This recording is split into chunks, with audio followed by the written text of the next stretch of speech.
Ok. Hola, buenos días aquí a los asistentes tempraneros.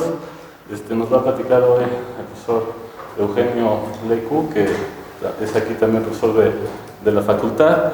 Le agradecemos mucho que haya aceptado la invitación a venir al coloquio. El profesor acostumbra a andar dando cursos para difundir la ciencia y la física, las matemáticas, entonces pues qué bueno que vino, y ahí les recomendamos que lo busquen, ahí sus videos. Pronto estará y gracias, profe, pues Muy bien. lo dejamos. Pues muchas gracias a los organizadores de este coloquio por la oportunidad para platicar con ustedes. Según me dijo Efraín, el público son alumnos de la facultad entre primero y sexto semestres. Y la orientación matemática, supongo, es en el sentido de que les pueda ayudar a la selección de alguno de sus cursos, ahora que se inicia el semestre. Entonces, aquí está el programa del coloquio y voy a aprovechar para señalar que ahí están pues mezcladas la física y las matemáticas. En el momento en que dicen teorema de Noether, eso es matemáticas, pero desde luego eso fue muy importante para identificar las simetrías y las constantes de movimiento que se presentan en los fenómenos físicos.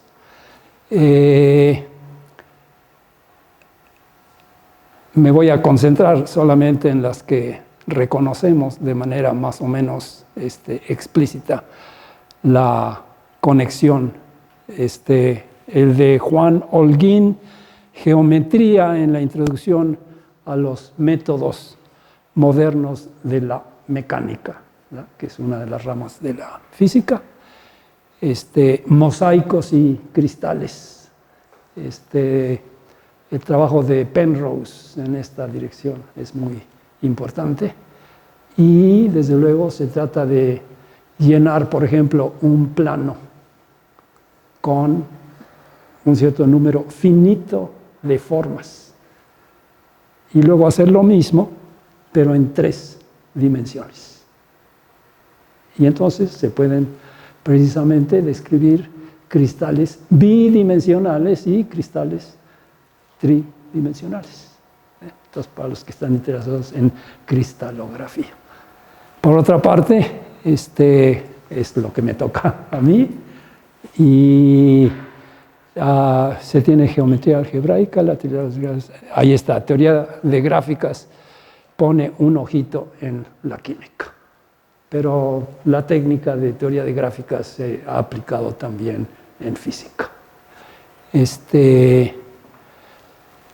Sobre el modelo del disco de Poincaré, breve introducción para principiantes. Poincaré era físico y matemático. Y entonces la parte de física está simplemente con la presencia de Poincaré.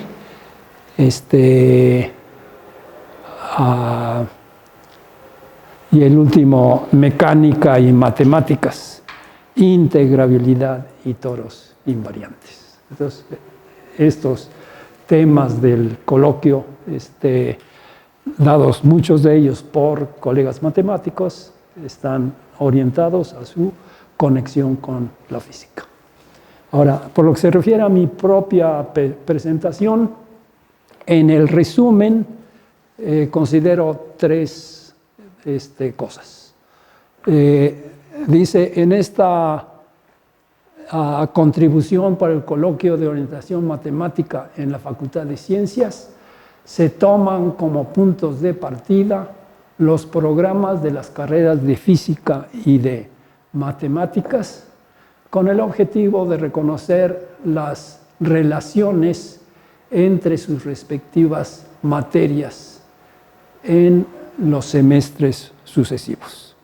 Entonces espero que con eso se pueda cumplir el objetivo de que sea restringido para los alumnos del primero al sexto semestre.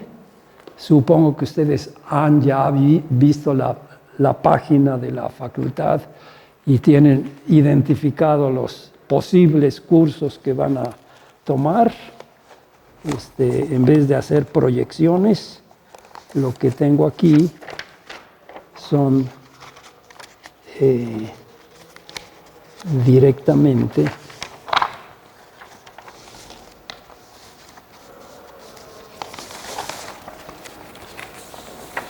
aquí está el resumen, aquí están los programas de física y de matemáticas, con los cursos obligatorios y las materias optativas de una carrera y de la otra.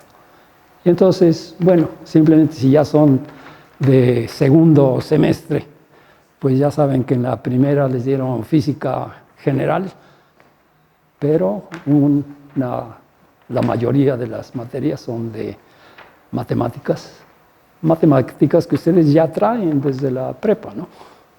Porque es álgebra, geometría, en la modalidad de geometría analítica, y cálculo diferencial e integral. Pero si ven la de los matemáticos, ellos tienen también materias, y ellos empiezan con materias optativas a partir del segundo semestre. Y entre ellas están materias de física, como mecánica vectorial, que a ustedes les tocó en el segundo, o les va a tocar en el segundo semestre, ¿verdad?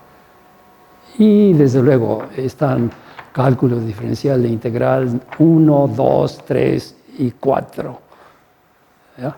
Y geometría analítica nada más 1 y 2.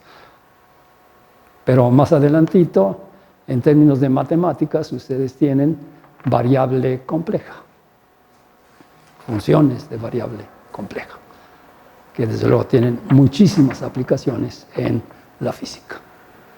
Entonces, el primer punto de lo que digo en el resumen tiene que ver con eso. Los que no han visto el programa lo pueden ver, pueden comparar y pueden ver las materias optativas de la física. Hay un área de física matemática. Y por otra parte, para los matemáticos, a medida que van avanzando los siguientes bloques, pues ya traen no solamente la mecánica que llaman vectorial, yo prefiero llamarla mecánica newtoniana.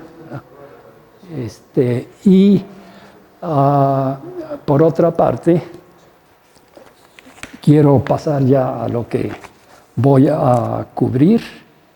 Entonces, como punto de partida, como de referencia, está lo del programa. Ahora, yo quiero hablar desde un punto de vista más general. Y el título del tema que escogí es reconocer que tanto en los cursos como en el desarrollo histórico de la física y de las matemáticas, esta retroalimentación mutua ha sido de gran beneficio para ambas disciplinas. Hubo un momento en el que no se distinguía entre unos y otros, ¿verdad? Todos eran filósofos de la naturaleza. Y entonces, en esta segunda parte, voy a hacer ilustraciones, vamos a decir, de estas conexiones. Si cubro estos, y también, aquí es muy importante,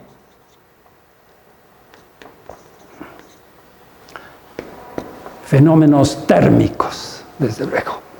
Y entonces ahí, pues, a quienes debemos de, bueno, en materia,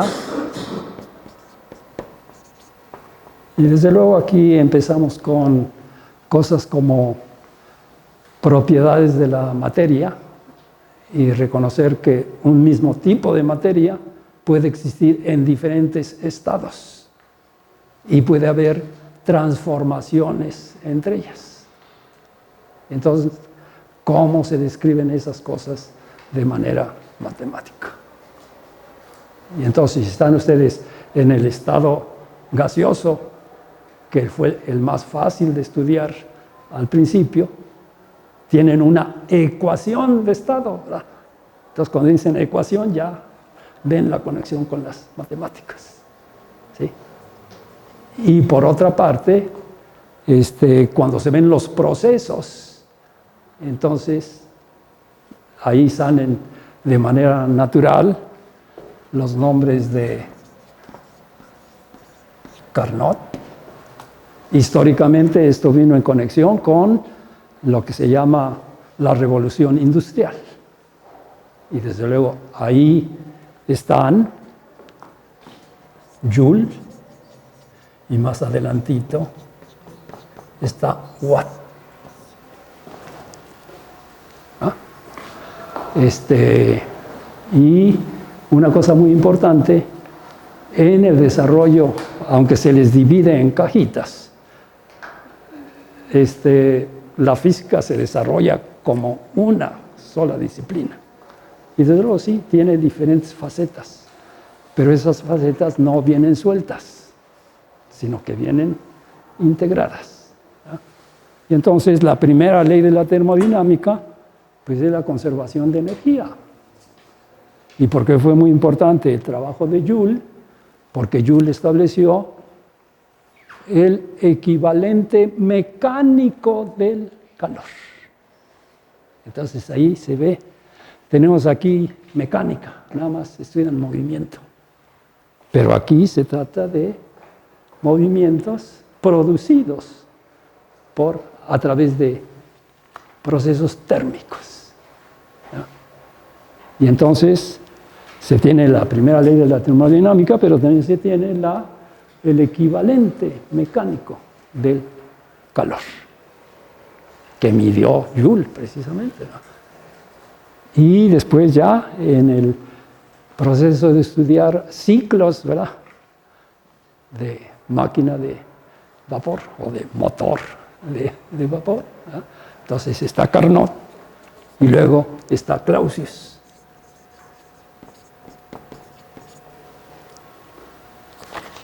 Aquí arriba, desde luego, movimiento, y cuando digo Galileo, Kepler y Newton, esto corresponde a que Galileo supuestamente estuvo tirando piedritas desde la torre de Pisa, ¿verdad?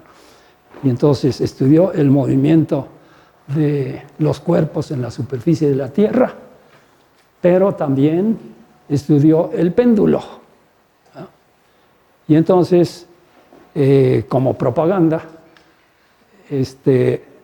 hace 2 semestres, o en el 2017 para ser preciso, di un ciclo de conferencias que titulé precisamente Historias clásicas y cuánticas de física y matemática.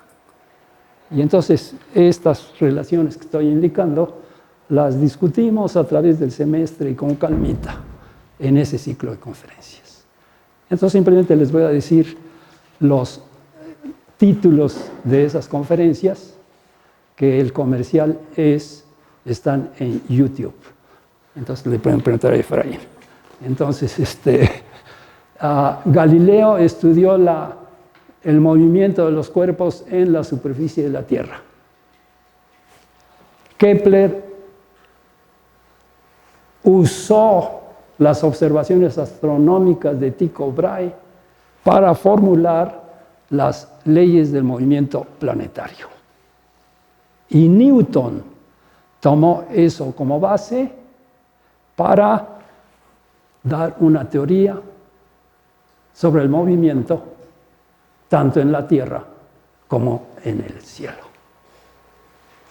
Y en el camino formuló las ecuaciones de movimiento y formuló la ley de gravitación universal. Pero para poder poner a prueba esas ecuaciones, lo que tuvo que hacer fue inventarse el cálculo de fluxiones. ¿Ya? Entonces, ahí tienen un ejemplo de matemáticas motivadas por la física. ¿Okay? Entonces, si ustedes estudian la materia, una gran diferencia entre lo que es su curso de mecánica introductorio es que ahí se dice, bueno, yo voy a aproximar al Sol como una bolita, como un punto, porque las distancias son tan grandes que aunque el Sol es grandote comparado con los planetas, comparado con las distancias entre ellas, pues es una pelota chiquita, ¿verdad? Es la más grandota del sistema, ¿verdad? Por eso es sistema solar. Entonces, pues ya es como una partícula, entrecomillado. Es una aproximación. ¿Ya? Y entonces, para el propósito que tenemos aquí de señalar conexiones, ¿verdad?, entre física y matemáticas, aquí estoy diciendo, en la síntesis de la mecánica realizada por Newton en base a las visiones terrestre y celeste, que en aquella época era como se llamaban, él entonces logró en su obra Philosophia Naturalis, Principia Mathematica Philosophia Naturalis, principios matemáticos de la filosofía natural. Física como término no era el que se utilizaba, ¿sí? Es la filosofía de la naturaleza. Pero también el dicho de Galileo de que para leer el libro de la naturaleza hay que conocer el lenguaje en que está escrito. Y ese lenguaje es el de las matemáticas. Y dice explícitamente el de los triángulos y los círculos y las parábolas. Y en su trabajo ilustra esos. Pero por extensión, ustedes saben que círculo y parábola, y desde luego Kepler formuló la ley de las órbitas, que no son círculos, ¿no? ¿Verdad? Ni círculos sobre círculos, como había estado haciéndose siguiendo la sugerencia de Aristóteles, ¿no?, sino que son elipses. Y eso lo ocupa uno de los focos. Y luego la segunda ley es el radio vector que va del Sol a la Tierra, barre tiempos iguales, áreas iguales en tiempos iguales. Y la tercera ley dice, el cuadrado de los periodos de los diferentes planetas son proporcionales a los cubos del eje mayor de la elipse. Entonces, ahí están. Las leyes están formuladas de manera cuantitativa. Y desde luego, Newton formuló, ¿sí?, el principio de inercia, que ya estaba formulado por Galileo, pero la segunda ley de Newton es la ecuación de movimiento, ¿verdad? Entonces, fuerza igual a derivada de la cantidad de movimiento con respecto al tiempo. Y la otra es la ley de la acción y la reacción. Ese mismo concepto de derivada es el punto de partida para su invención del cálculo diferencial e integral. Bueno, entonces estoy siguiendo más o menos un orden cronológico, porque aquí estamos en los 1600. ¿No? Y, desde luego, En ese caso se estudió el movimiento, la mecánica en la superficie de la Tierra y la mecánica en los cielos y la síntesis newtoniana. Esa síntesis la vamos a reconocer, espero, dentro de esta parte central de mi presentación. Entonces, en conexión con la luz, desde luego, podríamos decir, ¿qué cosa es la luz? Esa pregunta todavía sigue abierta. O también, ¿qué cosa es el electrón? ¿O qué cosa es el bosón de Higgs? Al final de cuentas, esos sistemas físicos, esos objetos, la información que tenemos sobre ellos se obtiene de manera experimental, ¿verdad? Y se traducen a propiedades físicas de esos sistemas. ¿Está bien? Y la parte importante es que en la física es una ciencia que trata de estudiar los fenómenos en la naturaleza, pero su metodología es de que hay que medir y hay que relacionar las diferentes cantidades que se le miden a los sistemas físicos. Esas relaciones son muy importantes y son las que permiten establecer las leyes que gobiernan el tipo de procesos correspondientes. Entonces, aquí están representados Newton, que en su libro de Optics consideró que la luz eran corpúsculos y su elemento básico para describir a la luz son los rayos. Pero Huygens lo que dijo, no, yo les puedo mostrar una construcción basada en un comportamiento ondulatorio de la luz. Y cada uno dijo, y yo les puedo explicar la reflexión y la refracción de la luz al pasar de un medio a otro. Nada más que Newton y también Descartes suponían que la velocidad en el medio más, vamos a poner de aire a agua.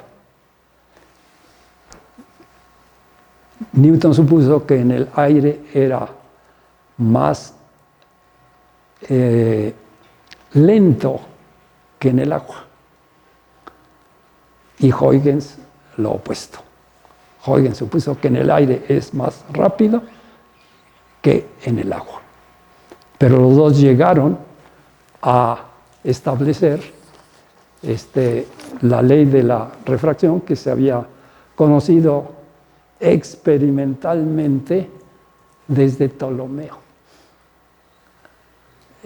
pero formulada ya de manera más precisa por Snell y también científicos árabes con anterioridad.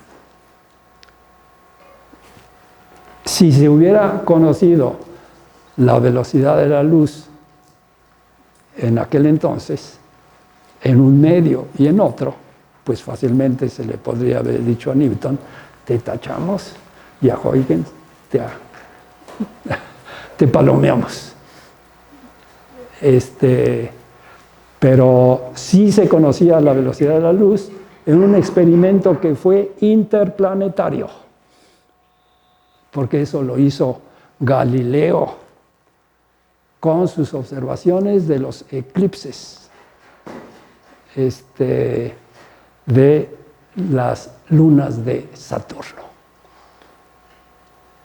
Y entonces vio el retraso de los eclipses entre una estación y otra, porque la Tierra estaba entre el Sol y Saturno, y en la otra estaba del otro lado. Y entonces la diferencia venía en términos de la distancia recorrida por la órbita de la Tierra. Entonces, esa es la primera medición realizada por Remer a la mitad de los 1600. Pero fue hasta 1800 que Fizeau por primera vez midió la diferencia de la velocidad de la luz en el aire y en el agua. ¿Sí? Pero para ese entonces ya había evidencia de la naturaleza ondulatoria de la luz.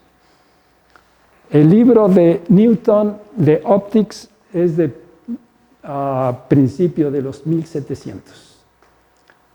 Un siglo después, Thomas Young propuso lo que se llama el experimento de las dos rendijas.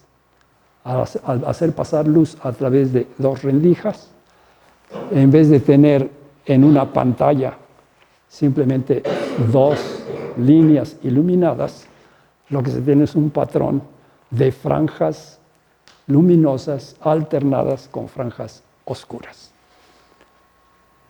Y entonces es lo que se conoce con el nombre de fenómeno de difracción. Thomas Young era inglés como Newton, y aquello de que nadie es profeta en su tierra le valió, porque todos los ingleses dijeron no, Newton ya dijo que son partículas. Eso fue en el 1800. Para 1820, Fresnel estudió la difracción y desarrolló las matemáticas para explicar la difracción como un fenómeno ondulatorio. Entonces, ahí tienen otra vez matemáticas motivadas por la física, y ustedes van a encontrar en sus libros de matemáticas o manuales de matemáticas integrales de Fresnel, que él se inventó para explicar la difracción de la luz. Fraunhofer fue quien también estudió el fenómeno de difracción y se inventó las rejillas de difracción como alternativa al prisma de Newton. Bueno, ¿qué horas son?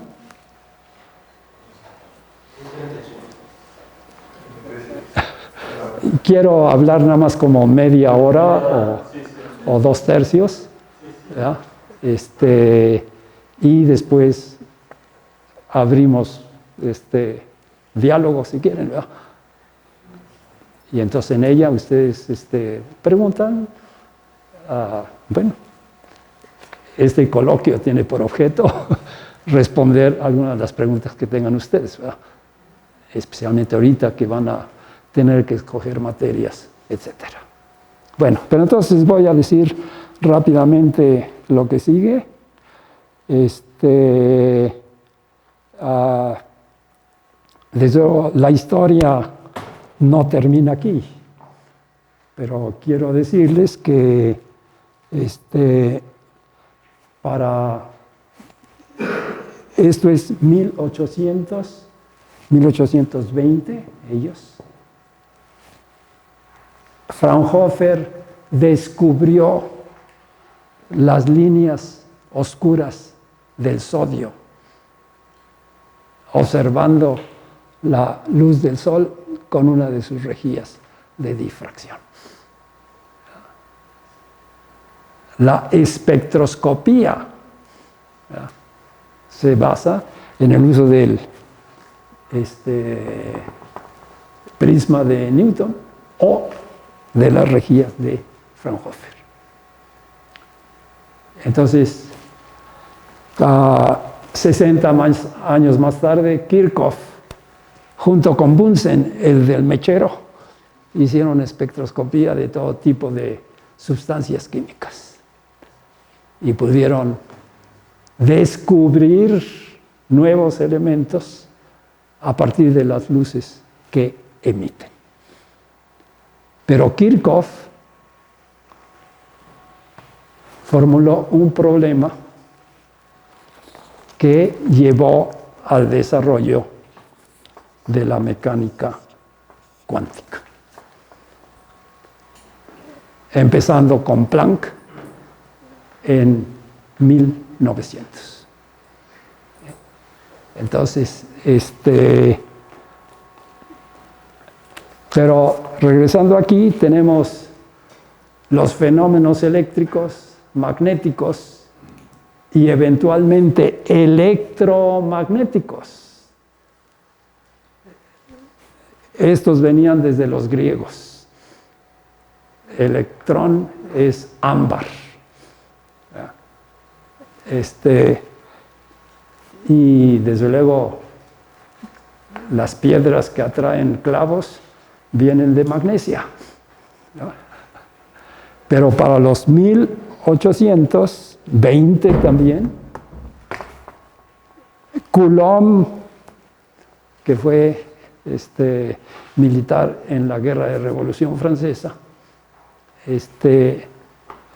formula la ley de Coulomb para los fenómenos eléctricos y para los fenómenos magnéticos, y esa ley comparte la misma parte geométrica que la ley de gravitación universal. Son fuerzas radiales e inversamente proporcionales al cuadrado de la distancia.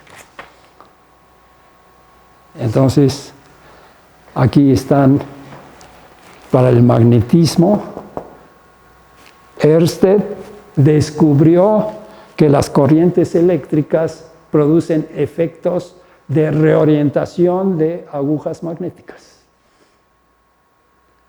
Entonces, y Ampère y Biot-Savart pusieron esas observaciones iniciales de Ørsted en forma cuantitativa.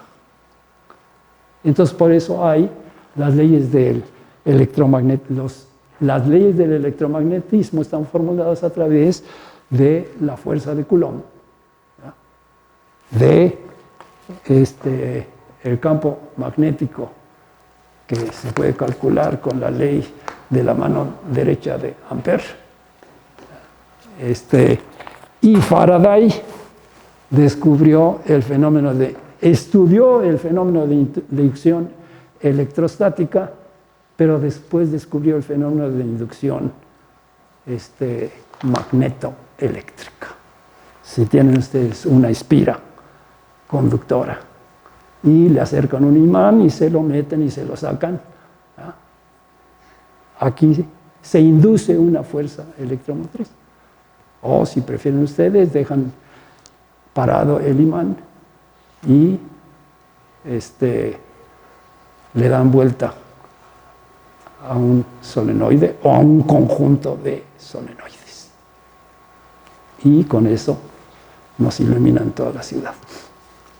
Entonces,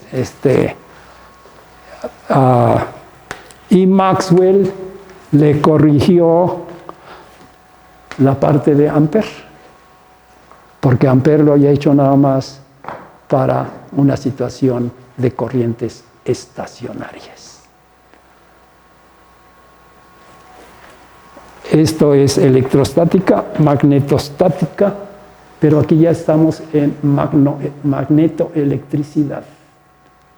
Y el fenómeno complementario al de Faraday lo incorporó Maxwell. Maxwell llevó a cabo la síntesis electromagnética, pero con un pilón, porque Maxwell, aquí desde luego esto sigue, y en lo que sigue está Hertz. ¿Y por qué Hertz? Porque Hertz fue el que produjo ondas electromagnéticas en el laboratorio. ¿Ya? Pues bien, las leyes del electromagnetismo están plasmadas en las llamadas ecuaciones de Maxwell. Ahora, esas matemáticas no las inventó Maxwell. Esas ecuaciones se habían desarrollado en conexión con el movimiento de fluidos por Euler y por Lagrange. ¿No?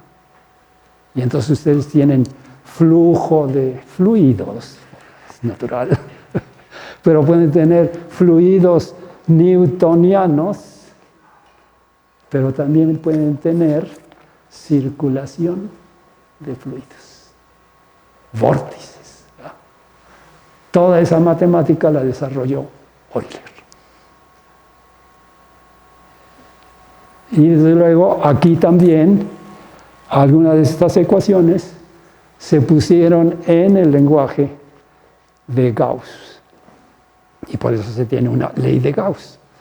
Pero la ley de Gauss no es más que una forma matemática de la fuerza de Coulomb. Bueno, podríamos seguirnos, pero si ustedes se meten a YouTube de la facultad, Eugenio Leico, pueden ver la lista completa de estas historias clásicas y cuánticas de física y matemáticas. Sí, me gustaría decir que en el caso de la mecánica cuántica se formularon ya la versión definitiva hasta 1925. Hay una mecánica cuántica antigua que viene de 1900 hasta 1925 precisamente, y en el que la gente no sabía qué estaba pasando. Y entonces a mí me gusta decir que la mecánica cuántica se desarrolló a partir de la mecánica clásica, pero con parches cuánticos. Y entonces había parches de diferentes tipos y por diferentes gentes. Bohr fue quien le entró con ganas y con brío, porque él entró en el 13. Los que habían empezado fueron Planck en el 900, Einstein en el 905 y por ahí del 10. Y entonces se presentaron diferentes fenómenos de cuantización. Ahora mucha gente dice, pero ¿cuál es la diferencia entre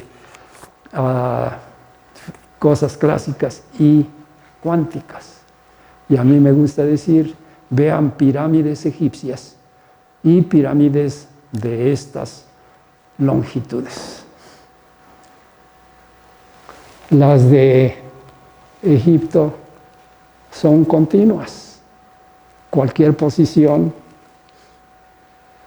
¿verdad?, entre 0 y la altura es posible. Pero las de aquí es para que no se cansen y no se vayan a resbalar. Son de paso a paso. Y pueden contar cada una de ellas.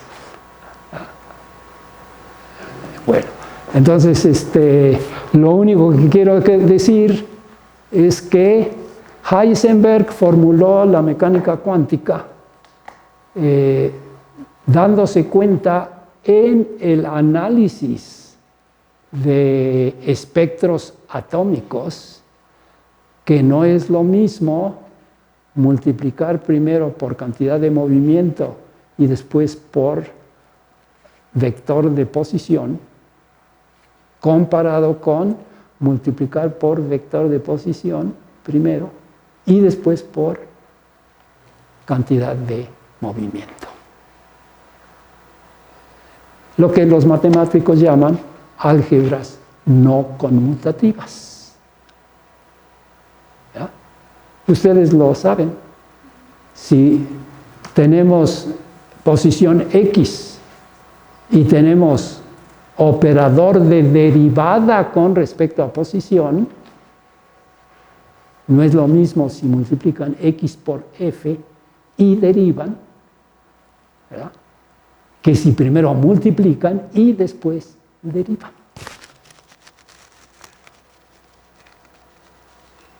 El desarrollo de la mecánica a la Heisenberg estuvo complementada con la participación de Born y de Jordan. Born era el profesor de Heisenberg, y Heisenberg se agotó tanto cuando escribió su artículo que le dijo a Born: por favor, léalo, y si considera que está bien, mándelo. Y se fue a esquiar. Entonces, inmediatamente Born contrató a Jordan, que era matemático y era experto en matrices, objetos matemáticos, ¿no? Y entonces, ese fue el trabajo en que las matemáticas que necesitaba la mecánica cuántica ya estaban. Por otra parte, Schrödinger formuló hasta el año siguiente la versión ondulatoria, que trataba de implementar la hipótesis de de Broglie de asociarle un comportamiento ondulatorio a los electrones. Y entonces, cuando salieron las dos, a algunos les gustó la de Schrödinger, porque esta era la ecuación diferencial parcial de Schrödinger. Einstein en particular, que ya estaba muy bien establecido, entonces él se inclinó por aquella. Y ya empezó parte del debate. Pero Schrödinger en el mismo año demostró la equivalencia entre la formulación matricial y la formulación ondulatoria. A partir de la formulación ondulatoria, ustedes pueden identificar un objeto que se llama elemento de matriz. Y entonces ya pudo establecer. Entonces, esa parte del debate ya no se reconoció. Eran dos versiones matemáticas de una misma teoría física. Y a partir de entonces se utilizan las dos porque a veces unas son más convenientes que otras. Heisenberg calculó explicó el espectro del helio atómico y también de la molécula de hidrógeno, utilizando la versión ondulatoria. Entonces, bueno, creo que por lo que se refiere a la parte intermedia, voy a decir, me quedo hasta acá y vamos a abrir una sesión de preguntas de parte de ustedes o comentarios. ¿Sí? ¿Les parece bien? Podemos, de lo que he dicho, ¿hay alguna pregunta específica que quieran ahondar? Aunque creo que sería mejor si pasamos directamente a preguntas de parte del público. ¿Ustedes vinieron desde ayer al coloquio? ¿Quiénes vinieron desde ayer? Ok, ¿está bien? ¿Y cómo le dieron la difusión, Efraín? Estuvimos difundiendo desde la página del coloquio y se mandaron correos y también publicaron el cartel en la página de la facultad. Ok. Y cátedras. Ok, bueno. ¿Qué horas son? 10:51. Tenemos 25 minutos. Ah, está bien, creo que la calculé más o menos, ¿no? Es decir, 2/3 partes que yo hable y ahorita serían 25 minutos de que hablemos entre nosotros. ¿Ya decidieron qué materias van a tomar? ¿Ya están inscritos? ¿O se van a estar peleando para poderse inscribir?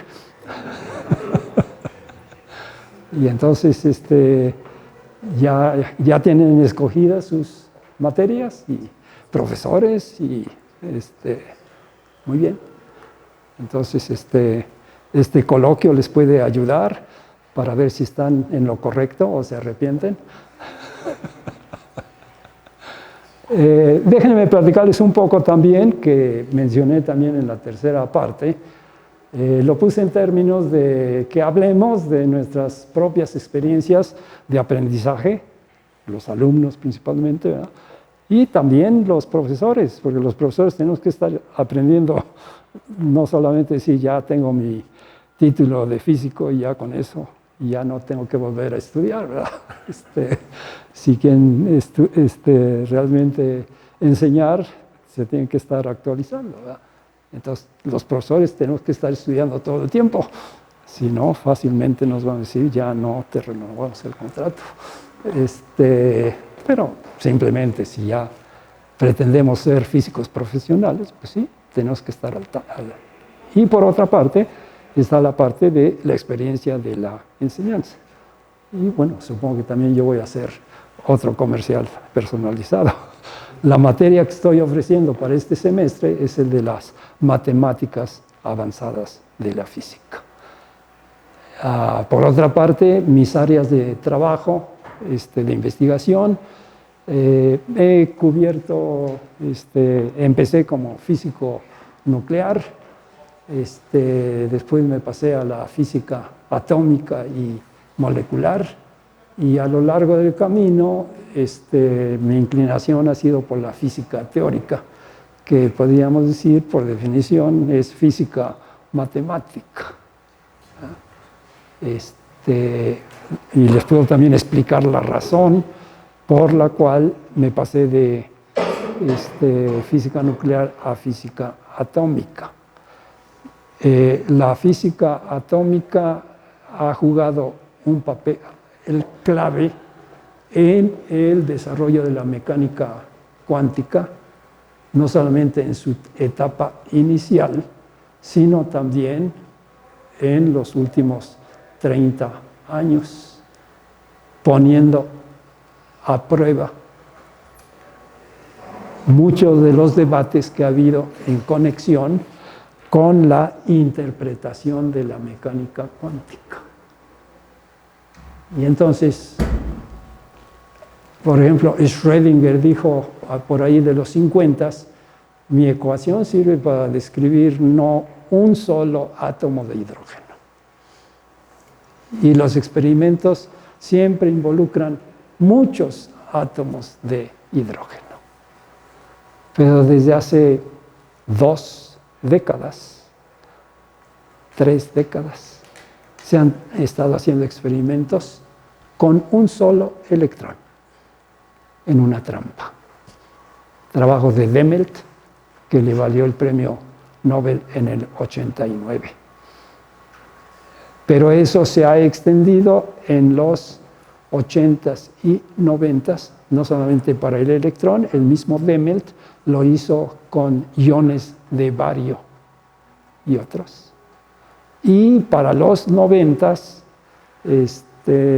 Wineland, que fue colaborador de Dehmelt desde fines de los 70s, se propuso hacer experimentos con un solo átomo. Y por otra parte, en Francia, Haroche ha estado haciendo experimentos con un solo fotón.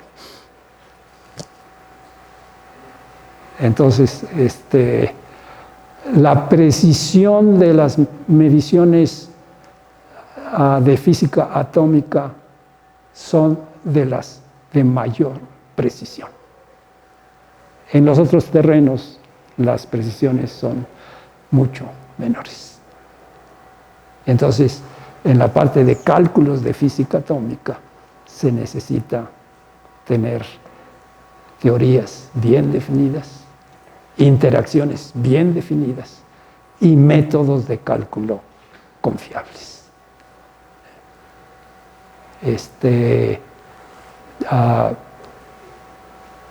En conexión con mecánica cuántica les puedo decir que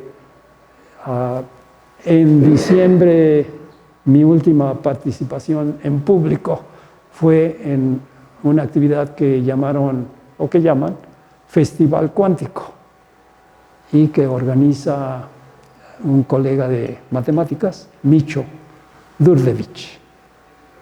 Y entonces me pidió que sobre qué podía hablar. Y entonces lo que le propuse fue hablar sobre unidades físicas. El sistema MKSA utilizó patrones terrestres, pero precisamente el 16 de noviembre se anunció que la Oficina Internacional de Pesos y Medidas había decidido que se tiene ya una definición numérica de la constante de Planck, con una precisión de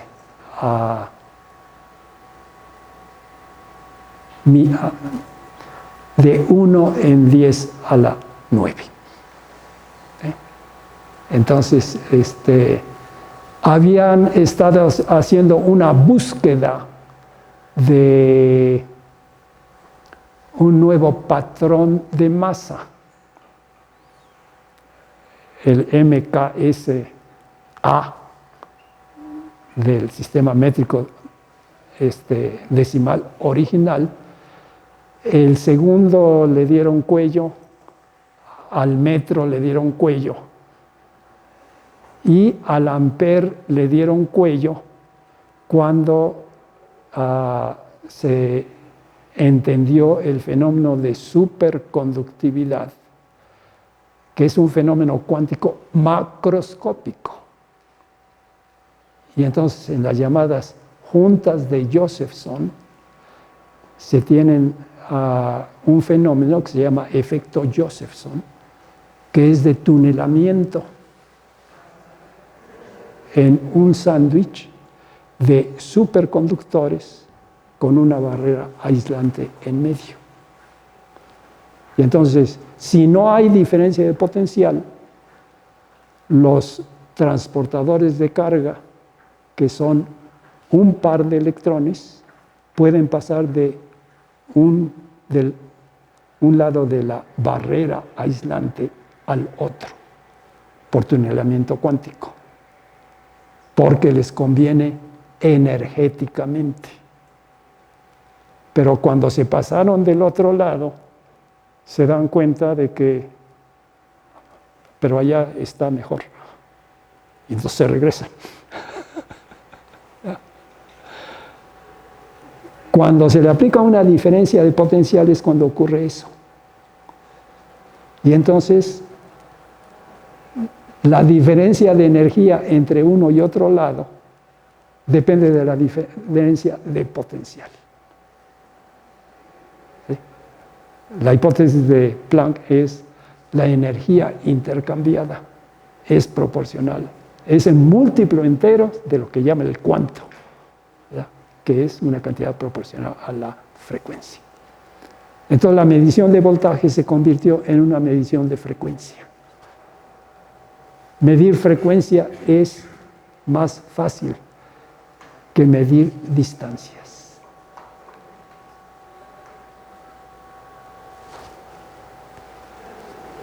Entonces, he decidido que es comercial. En el coloquio del posgrado, el 5 de febrero, voy a hablar de la constante de Planck. No, la constante de acción, para que sea física, ¿verdad? La constante de acción de Planck, ese es su apellido, 2 puntos, a 19 más 100 años de su descubrimiento. Y está conectado con esta historia de que el patrón de masa ya no se va a buscar. El kilogramo pasa a ser una unidad secundaria. Hay unidades fundamentales y unidades secundarias.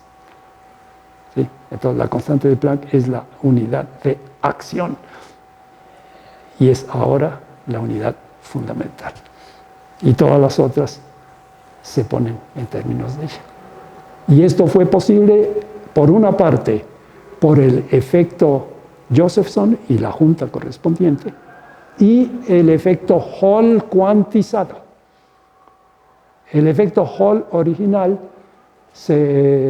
lo desarrolló Hall en 1879 para determinar las propiedades de conducción eléctrica.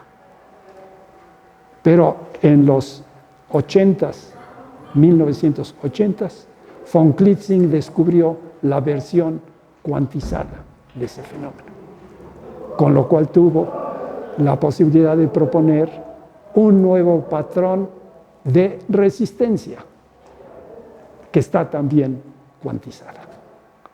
Y entonces ha sido de esas dos cosas, el patrón de voltaje y el patrón de resistencia, que al Ampère también le dieron cuello. Y habían estado buscando un patrón de masa, pero ahora la decisión que se tomó y que se va a implementar al 20 de mayo de este año, es la que fue anunciada a mediados de noviembre. Y entonces he decidido que en este semestre voy a dar también un ciclo de conferencias sobre unidades físicas, de patrones MKSA, que fue el original, y eran principalmente patrones terrestres, ¿no?, a patrones EHC. La carga del electrón, que está cuantizada. Quien se dio cuenta de eso fue Faraday en sus experimentos de electrólisis. Lo que él encontró es que para disociar un mol de cualquier sustancia, en cada electrodo se acumulan 96.400 coulombs. Y su inferencia fue: a cada ion le debe de tocar 96.400 coulombs dividido entre el número de iones que haya en un mol. Pero en ese entonces no se conocía cuántos eran. Y la hipótesis atómica, esta era hipótesis. Y entonces, si leen ustedes a Faraday, él dice, pero eso es una hipótesis. Entonces, no vamos a discutir más.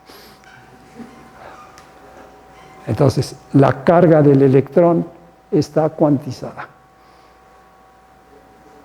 O de los iones está cuantizada. De eso se dio cuenta Faraday desde 1835. Bueno, entonces, si no hay preguntas, si hay preguntas, qué bueno. ¿Qué materias están relacionadas así como para conducir o orientar las matemáticas de la física? Las matemáticas de la... Sí, como orientarlas hacia la física. ¿Qué materias requieren? Bueno, mira, aquí ya hemos hablado un poco de los cursos que tienen en estos primeros semestres. Sí, en mi presentación he querido decir, algunas de esas matemáticas no existían, ¿no? Entonces, Newton dijo, yo necesito saber cómo se va a mover Yo tengo la fuerza, ¿verdad? Pero ahora, ¿cómo voy a determinar cómo varía la cantidad de movimiento? Y si ya sé cómo varía la cantidad de movimiento, ¿cómo voy a saber cuál es la posición? ¿Sí?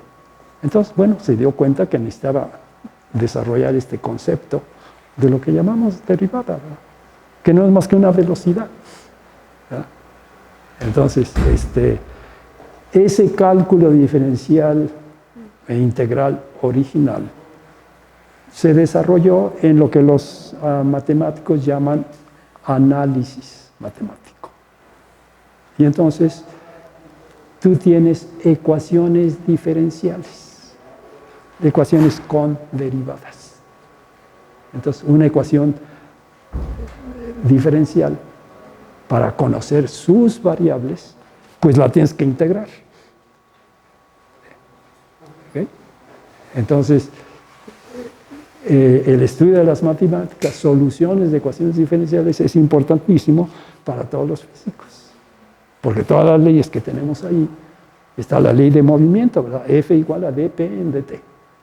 Entonces, tú agarras la fuerza que quieras, función de posición y de tiempo, ¿verdad? Si fuera nada más de tiempo, pues está inmediato, ¿verdad? Es integral dp dt. ¿Ya? F dt es lo que tienes que integrar para sacar la P. ¿Sí?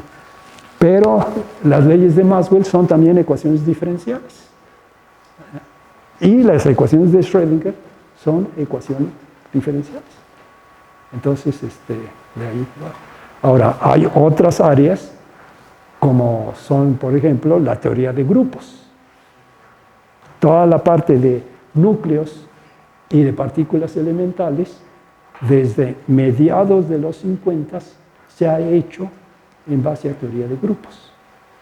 Aunque fue también en conexión con física atómica y molecular, que Wigner tiene desde los 30 un libro sobre teoría de grupos en física. Entonces, y desde luego, las matemáticas se han desarrollado por su parte, y en la mecánica cuántica, precisamente, como esas matemáticas ya estaban, Hilbert, como matemático, era de esa época. Bueno, las funciones de onda no viven en este espacio, viven en un espacio de Hilbert. ¿Sí? Entonces, en el estudio de la física tenemos que incorporar el desarrollo de estas herramientas matemáticas o aplicar estas herramientas matemáticas. Pero si ustedes están interesados en mecánica cuántica, pues entonces tomen alguno de estos cursos de matemáticas por adelantado y ya van a tener tanto el lenguaje como las herramientas para estudiar las otras cosas. Desde luego, hay áreas de la mecánica cuántica que ahora se han estado desarrollando mucho. Información cuántica, computación cuántica es a lo que le están tirando, ¿verdad? Esos también, en información cuántica se utilizan los términos de la termodinámica, entropía de la información. ¿Sí? Entonces, el mismo programa, si ustedes ven los listados, están ahí reconociendo. Hay cursos precisamente de materiales topológicos. ¿Sí? Ayer que estaba yo ahí, ya vi el anuncio de algún colega que está. Esos están siendo de mucho interés. Muchos materiales, todos los que son los fullerenos, los grafenos, ¿verdad?, son de hechura de los últimos 30 años. ¿Sí? Entonces, con respecto a esta de el llenado de mosaicos y cristales, ¿verdad?, que era el que estaba anunciado, fue la última de ayer. Hay un área de cuasicristales, precisamente, que está íntimamente conectado con esto, que empezó a desarrollarse en los 80. Y hay también cristales líquidos y hay cristales fotónicos. ¿Sí? Entonces, si queremos hacer físicos del siglo XXI, pues sí, es necesario que conozcan los tipos de materia, ¿verdad? Aquí, pues en su curso introductorio, supongo le dicen hay sólido, líquido y gaseoso, ¿verdad? Pero todo es cuestión de la temperatura. Si le aumentan la temperatura suficientemente, pues van a tener núcleos y electrones separados. Plasma. Y lo llamaban el cuarto estado de la materia. Y este es de mucho interés para las comunicaciones, porque hay una ionosfera. Y si nos vamos para abajo, entonces había átomos y moléculas. Pero ahora ha habido materia al nivel mesoscópico y al nivel nanométrico. Entonces, cada una de esas va creando sus propias matemáticas o toma matemáticas que ya existen. Entonces, la ciencia es una actividad dinámica. Los sistemas que se estudian van evolucionando. Y hay conexiones, ¿verdad? Lo más chiquito y lo más grandote se está tratando de conectar. Son los colegas de partículas elementales y astrofísicos los que tienen que trabajar juntos para avanzar en lo que es la cosmología. Entonces, si todo estuviera ya, entonces ya no habría chiste. Sí. Bueno, pues les agradezco su atención. Yo creo que ya es la hora para la siguiente, ¿no? Ah, perdón. Adelante, adelante.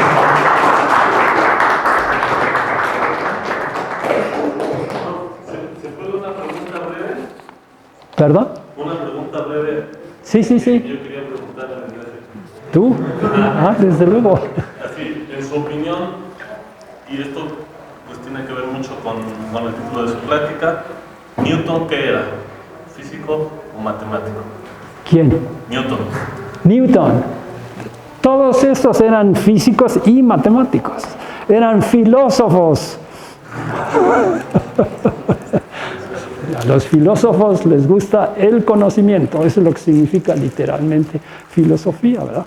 Filos de me gusta y sofía es conocer, ¿verdad? Y es filosofía de la naturaleza. Pero desde luego se tiene la herramienta matemática. Y esto viene desde Platón, ¿verdad? Entonces Platón dice, hay el mundo de la realidad, pero hay el mundo de las formas. Y dentro de ese mundo de las formas estaba toda la matemática. Bueno, pues muchísimas gracias.